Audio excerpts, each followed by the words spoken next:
The locker room was empty. Just the hum of the overhead lights and the faint smell of sweat and leather. She moved silently between the rows of helmets, her hands gentle as she wiped away the dust and grime. Her movements were slow, careful, almost reverent. Nobody ever really noticed her. She was just the cleaning girl, the one who came after practice to tidy up the chaos the team left behind. The laughter, the shouting, the energy, they were all gone now. All that remained was the echo of voices bouncing off cold tile walls. She liked it that way, quiet, safe. But tonight felt different. Outside, the wind howled against the windows, rattling them slightly. She tucked a strand of hair behind her ear and bent down to pick up a scuffed helmet. The name tag on the back was worn, letters peeling away. She smiled faintly.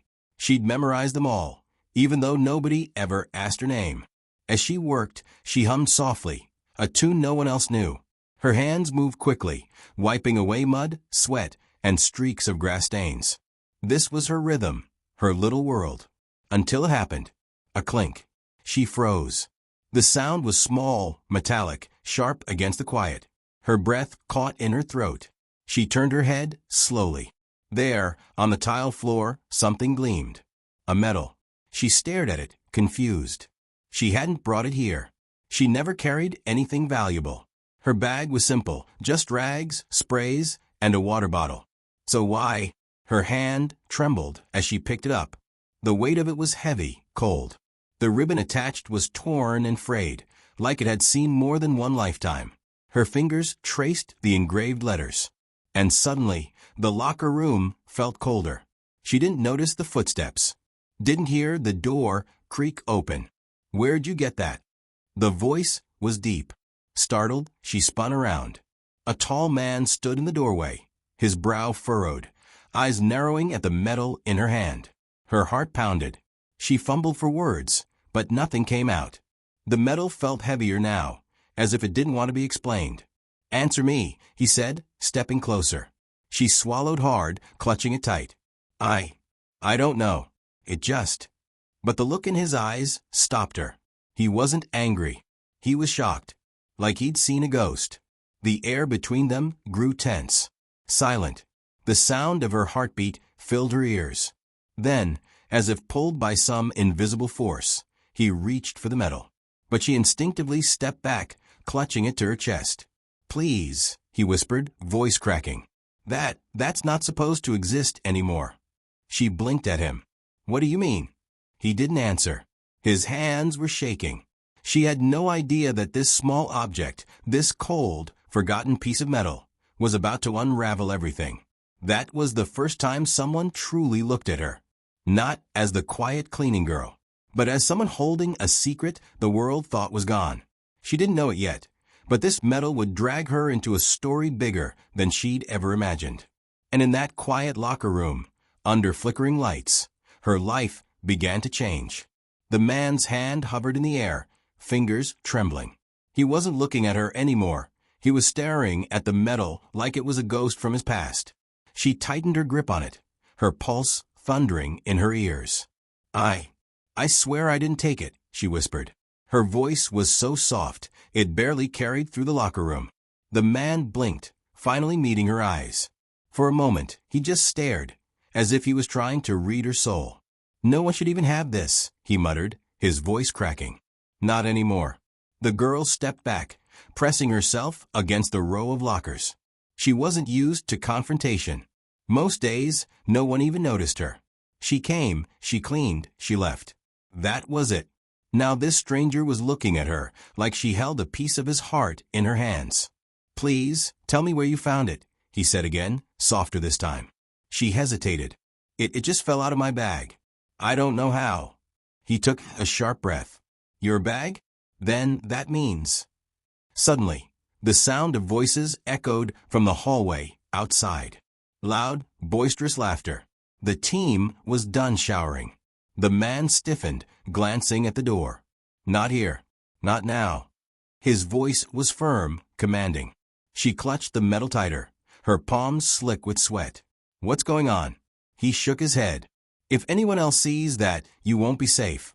Her heart skipped a beat. Safe? From what? But he didn't answer. Instead, he motioned for her to follow him. They slipped out of a locker room, moving quickly down a dim hallway lined with faded posters and squeaky doors. She tried to keep up, the metal clinking softly in her hand. The sound of their footsteps echoed, each one sharp and hurried. "Who are you?" she whispered breathlessly. The man glanced over his shoulder, his jaw tight. Someone who thought that metal was gone forever. They turned a corner, slipping into a narrow storage room that smelled of dust and old uniforms. He closed the door behind them, locking it with a click. The silence in that tiny space was suffocating. She could hear her own breathing, fast and shaky. He leaned against the wall, running a hand through his damp hair. "That metal, it belonged to someone I knew. Someone we all thought was dead." Her fingers trembled as she held it out. "I don't even know where it came from. I swear I didn't steal it." "I know," he said, his voice low. "You wouldn't even know what it means." She studied him carefully now. He looked older than she first thought. There was a scar along his jawline, and his eyes, dark and tired, held a weight she couldn't understand. "What does it mean?" she asked. He hesitated, then stepped closer. His voice dropped to a whisper. "That medal wasn't just an award. It was a seal, a promise. It disappeared with her." "Her?" she asked softly. He nodded. "She was a legend, a hero, and that medal was buried with her 5 years ago." The words sank into her like cold water. She looked down at the medal in her hand, suddenly feeling like she was holding something sacred. How could it be in my bag?" she whispered. He shook his head, his voice filled with disbelief. "That's the question that scares me most." She swallowed hard. A chill crept up her spine, settling in her chest. "Maybe it's a mistake," she offered weakly.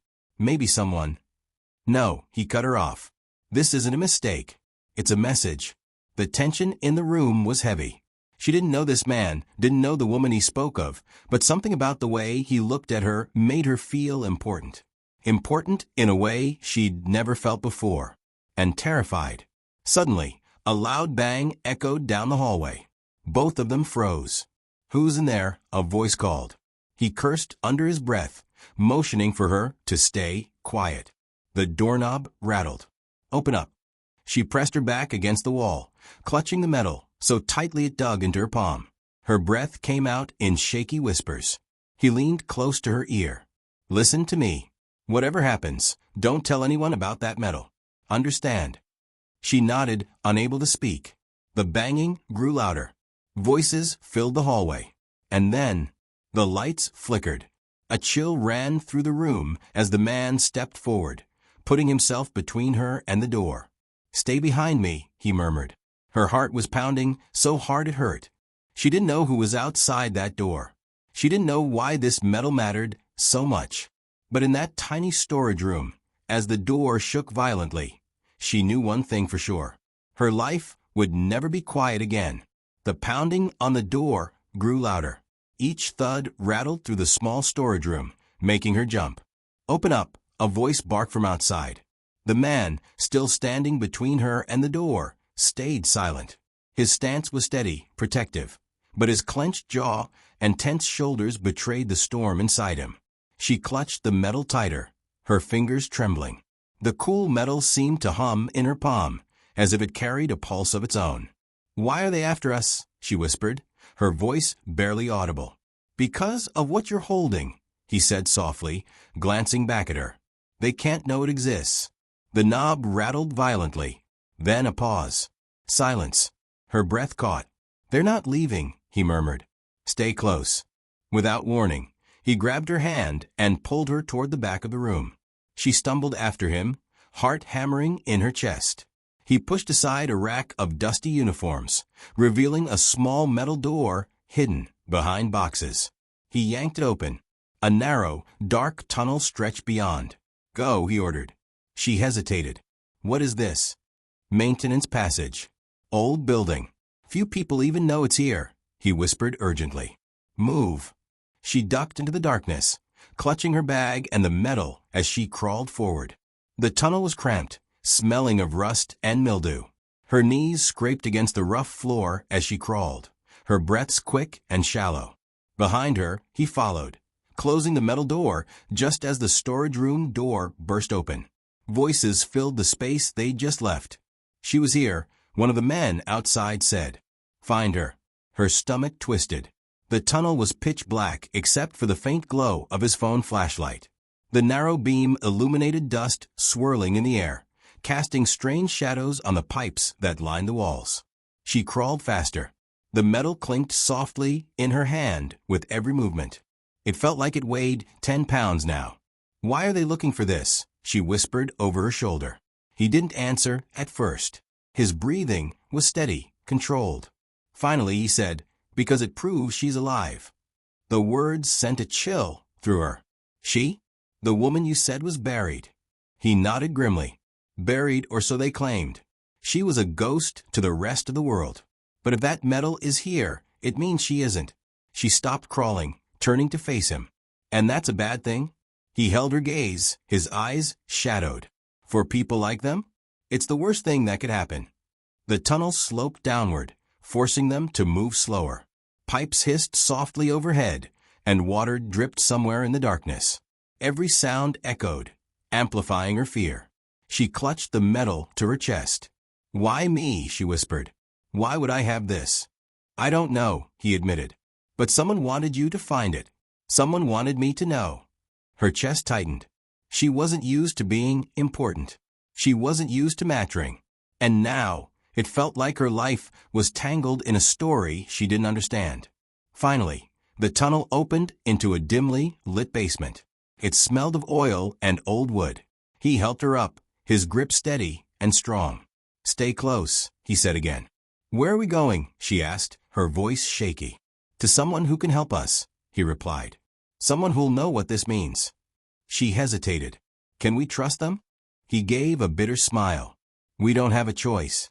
He led her up a narrow staircase, every step creaking beneath their feet. At the top, he cracked open a heavy door. They stepped into a quiet hallway lined with offices, the fluorescent lights humming overhead. It was late. The building felt abandoned. Keep your head down, he murmured. She shoved the metal into her pocket, her fingers curling around it protectively. They moved quickly, weaving through empty corridors until they reached a steel door with a keypad. He punched in a code, and the lock clicked open. Inside was a small office, plain, cluttered, and warm compared to the cold hallways. Papers were scattered across a desk, along with a map dotted with pins and scribbled notes. He motioned for her to sit. Wait here, he said. I'll make a call. She sat stiffly, clutching her bag.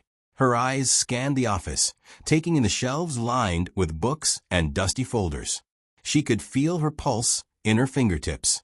The man stepped into the corner of the room, pulling out his phone. She couldn't hear much, only snippets of his low, urgent voice. She has it. No, I saw it with my own eyes. We don't have much time. Her gaze drifted to the desk. Something caught her eye, a black and white photograph half buried under papers. It was of a woman, strong, poised, and wearing a uniform. Her face was calm, but her eyes carried the same weight she'd seen in his. And around her neck was the same metal. Her breath hitched. She reached for it, fingertips brushing the photo. The man noticed. He hung up quickly and crossed the room. Don't touch that. She froze. That's her, isn't it?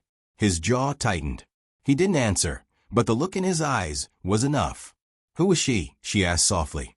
He crouched in front of her, his voice low. She wasn't just a soldier. She was a symbol, a fighter who gave people hope. And when she died, that hope died too. Her fingers curled around the metal in her pocket. But if she's alive, then everything changes. Before she could respond, the sound of footsteps echoed in the hallway outside. He straightened instantly, his hand moving to a pistol holstered under his jacket. Stay behind me, he whispered again. Her breath caught in her throat as the doorknob turned. The man obeyed, locking it behind them. The woman's gaze fell on her. So, you're the one who found it. The girl swallowed hard, her fingers tightening around the metal. She didn't know who this woman was, but she could feel it in her bones. This was the beginning of something dangerous, something unstoppable. The woman's presence filled the small office like a storm cloud. She didn't move fast or speak loudly, but every step she took carried weight, like she had walked through fire to get here. Her piercing eyes locked onto the girl, scanning her like a puzzle. "You shouldn't have this," she said softly, her voice low but sharp enough to cut the silence. The girl froze, unable to speak. Her hand slipped instinctively into her pocket, fingers curling tighter around the metal. The man shifted his stance slightly, protective, like a shield between them. "She didn't steal it," he said firmly. "It just appeared." The door swung open. A figure stepped inside. And for a moment, the world went still. It wasn't a stranger. It wasn't one of the men chasing them. It was a woman, tall, sharp-eyed, and wearing the exact same medal around her neck. "Close the door," the woman said softly. Her voice was calm, steady, but carried a weight that sent chills down the girl's spine. The woman raised an eyebrow, her gaze flicking to him. "That's impossible." The girl swallowed hard. I don't even know how it got into my bag. I was just cleaning, and—" The woman's expression didn't change, but her eyes softened slightly. She crouched down, coming to eye level with her. "You don't know what you've stumbled into, do you?" The girl shook her head, slowly. The woman sighed, standing tall again. "Then this is bigger than I thought." The man stepped forward. "We need answers. Now." The woman's gaze flicked to him, a faint smirk on her lips. "Always so impatient." He didn't smile back. "We don't have time for games. They're already here. They know." The woman walked to the desk, moving papers aside to reveal a map covered in pins and red string. "Of course they know. They always know. That's why she's holding the medal." The girl's heart thudded painfully in her chest. "Why me?" she whispered. The woman finally looked back at her, eyes narrowing with something between suspicion and curiosity. "Because you're not just a cleaner, are you?" The words hit like a slap. The girl blinked, confused. "What do you mean?" "You've been hiding," the woman said flatly. "I can see it. The way you move. The way you watch the exits without realizing it. You weren't born to be invisible. You chose to be."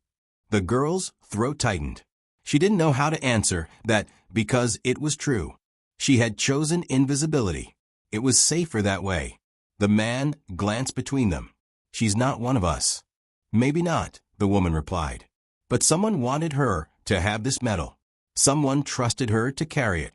The girl's breath shook as she finally pulled the medal from her pocket. She held it out with trembling hands. "Take it," she whispered. The woman didn't move. Instead, she stepped closer, crouching again, and gently closed the girl's fingers around it. "No," she said softly. "You keep it. You've already been marked." The girl flinched. "Marked?" The woman nodded. "The moment this medal touched your hands, they started watching. Hunting. It's more than just a piece of metal. It's a key." "A key to what?" the girl asked, her voice barely audible. The woman's lips curled into a faint smile, but there was no warmth in it. "To a truth people would kill to bury." Suddenly, a loud crash echoed from the hallway. All three of them froze. "They're here," the man muttered, his hand immediately going to his weapon. The woman moved quickly, grabbing a small device from her desk and shoving it into his hands. "We need to move. Now." The girl's pulse raced as she clutched the metal, its cold surface biting into her palm. "I don't understand," she whispered. "You will," the woman said. "If you survive." They bolted for a side exit, the woman leading the way. The girl stumbled after her, every sound in the hallway making her heart jump. The building seemed to stretch endlessly, long corridors, flickering lights, doors that led to nowhere. The air smelled like dust and danger. Behind them, muffled voices echoed closer. Heavy footsteps. "They're sweeping the building," the man hissed. The woman stopped at a heavy steel door, typing in another code. The lock clicked, and she pushed it open to reveal a stairwell spiraling downward. "In," she ordered. They descended quickly, their footsteps echoing in the narrow shaft. The girl clutched the railing for balance, her hand slick with sweat. She felt like she was trapped in a nightmare she couldn't wake from. "What do they want with me?" she asked, her voice trembling. The woman didn't look back. They don't want you. They want what you're carrying. But why? The woman's voice was calm, but her words were like ice. Because that metal means the person they tried to erase is still alive. And if she's alive, everything they built falls apart. The girl's chest tightened as they reached the bottom of the stairwell. The woman kicked open a door, leading them into a dim, underground parking garage. The smell of gasoline and oil filled the air. A black SUV was parked near the far wall. The woman gestured to it. "Get in." The man hurried ahead, scanning the shadows. "We're not alone," he warned. The woman didn't flinch. "We never are." The girl slid into the back seat, her heart pounding so loud she could barely hear anything else. She clutched the metal so tightly her knuckles turned white. The woman got into the driver's seat while the man took the passenger side, his eyes on the mirrors. "Where are we going?" the girl asked, her voice shaky. The woman started the engine, the low rumble echoing through the garage. "Somewhere safe." "Safe," the girl repeated, a bitter laugh escaping her lips. "There's no such thing anymore, is there?" The woman glanced at her through the rear-view mirror. "Not for you." Suddenly, headlights flickered on from across the garage. A second SUV roared to life, tires screeching as it blocked the exit. The man cursed. "They're here." The woman slammed the gear shift into reverse, spinning the car sharply. "Hold on." The girl clung to the seat as the vehicle lurched forward. The engine roared and the chase began. Bullets pinged against the car as they sped through the garage. Sparks flew where metal met concrete. The girl ducked instinctively, clutching the metal like it was her lifeline. "Where are we going?" she shouted over the chaos. "To the only person who can tell us why you were chosen," the woman yelled back. "And who's that?" The woman's eyes flashed in the mirror. "The one this metal belongs to." The girl's breath caught. She turned the metal over in her hand, staring at its worn engraving. The woman it belonged to, the one who was supposed to be dead, was alive, and they were racing straight toward her. The SUV tore out of the garage, tires screaming against the wet pavement. The city lights blurred into streaks of gold and red as they sped through the streets. The girl pressed herself against the seat, every muscle trembling, every sound magnified. The roar of the engine, the sharp crack of gunfire behind them, the screech of tires in pursuit. "Hold on," the woman shouted, yanking the wheel. The car swerved down a narrow alley, narrowly missing a stack of trash bins. The girl gasped as sparks flew from the SUV's side mirror, scraping against a wall.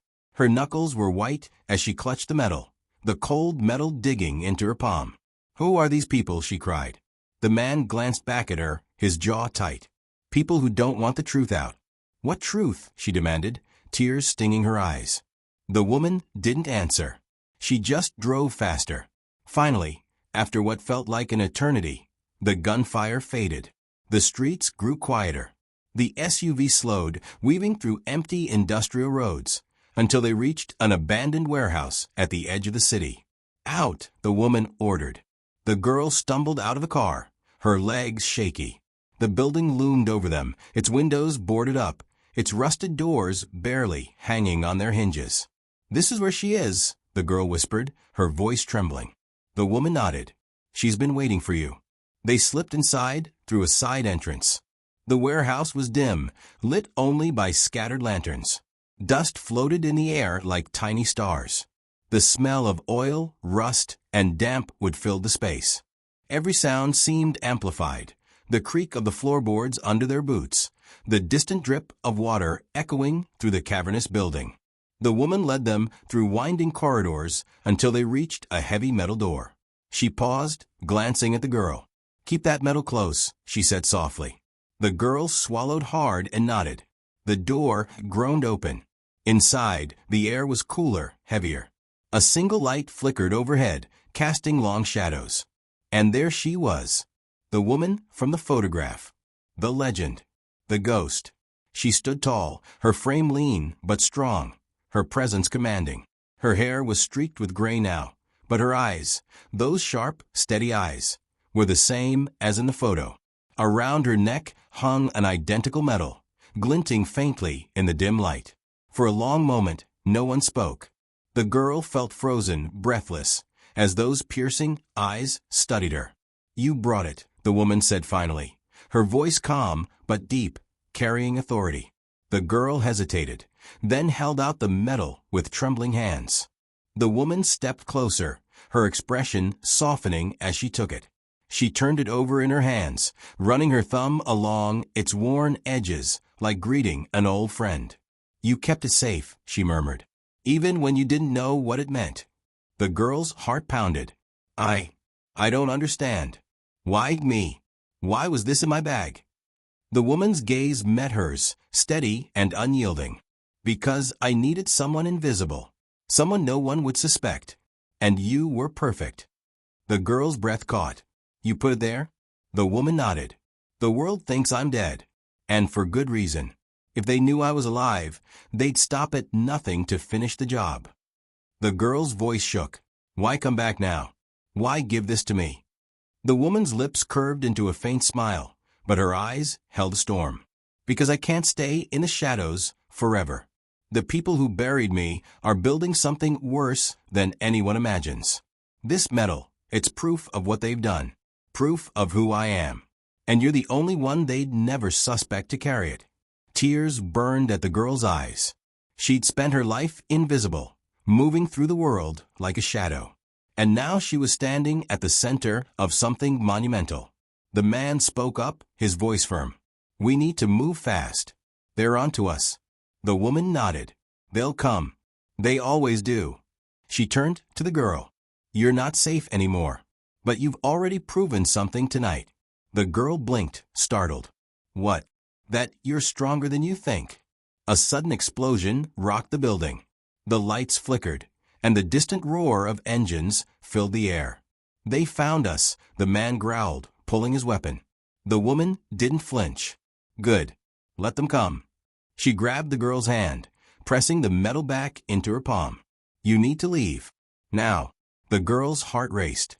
"But—" "Go," the woman snapped. "Get this out. Tell the world. Don't let them silence you, too." The man grabbed her arm, pulling her toward a hidden exit. The girl stumbled, clutching the metal tight as gunfire erupted behind them. The sound echoed through the cavernous warehouse like thunder.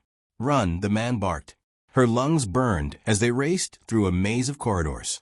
Shadows flashed in the corners of her vision, and the sound of boots pounded closer behind them.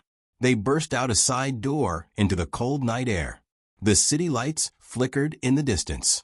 The girl turned back for a moment, just in time to see the warehouse doors burst open and flames light up the night sky. Her breath caught. "She's still in there." The man grabbed her shoulder, his expression grim. She knew what she was doing. This was her plan. Tears blurred her vision as they ran. The metal felt like it weighed 1,000 pounds in her hand. They didn't stop running until they reached another car hidden in the shadows. The man shoved her inside, slamming the door behind her. "Where do we go now?" she whispered, her voice shaking. He started the engine, his expression hard. "Anywhere, everywhere, until the right people see that medal." She clutched it to her chest, feeling the grooves of its engraving dig into her palm. In the distance, the warehouse burned like a beacon. And in that moment, the girl realized something. She wasn't just a cleaner anymore. She wasn't invisible. She was carrying a truth powerful enough to shake the world. As they sped away into the night, her tears mixed with a strange sense of resolve. She glanced at the medal again, whispering to herself, "I won't let it end with her." The man glanced over at her. "Good," he said softly, "because now they'll stop at nothing to find you." Her grip tightened on the metal. Let them try. That night, somewhere in the ashes of that warehouse, a legend disappeared, and a new one was born. The girl who had been invisible her whole life had become the keeper of a secret worth dying for. And her story was only just beginning.